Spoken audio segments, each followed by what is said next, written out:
대통령 선거가 하루하루 다가오면서 선거 열기도 더욱 뜨겁게 달아오르고 있습니다. 치열한 선거 과정에서 각 정당이나 선거 운동원뿐만 아니라 유권자들도 주의해야 할 점이 있다고 하는데요. 김철희 기자가 전해드립니다.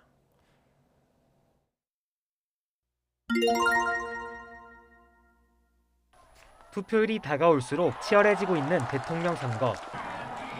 유력 후보들 간 신경전이 고조된 탓인지 최근 전국적으로 선거 벽보 훼손 범죄도 끊이질 않고 있습니다.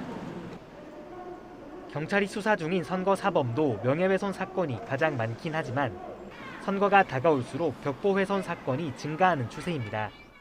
선거 벽보를 훼손하는 방식도 다양해서 특정 후보의 벽보만 골라가며 낙서를 하는가 하면 라이터로 벽보에 불을 붙이기도 하고 손이나 발, 심지어 손톱깎이를 이용해 벽보를 훼손하기도 했습니다.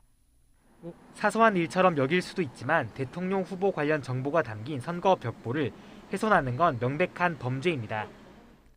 선거의 공정성과 중립성을 해하는 그 중대한 범죄라고 하는 이런 홍보와 인식 또는 유권자들도 스스로 민주적 규범을 지킨다고 하는 경각심을 갖는 것이 필요하지 않을까 생각합니다.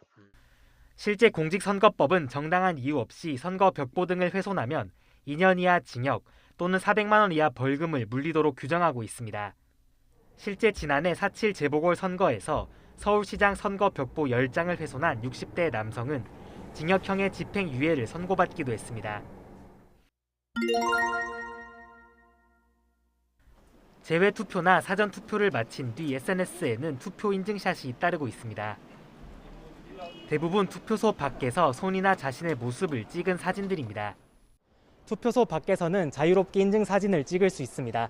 이곳 서울역 사전투표소에서도 투표를 마친 뒤 밖으로 나오기만 하면 사진 촬영이 가능합니다.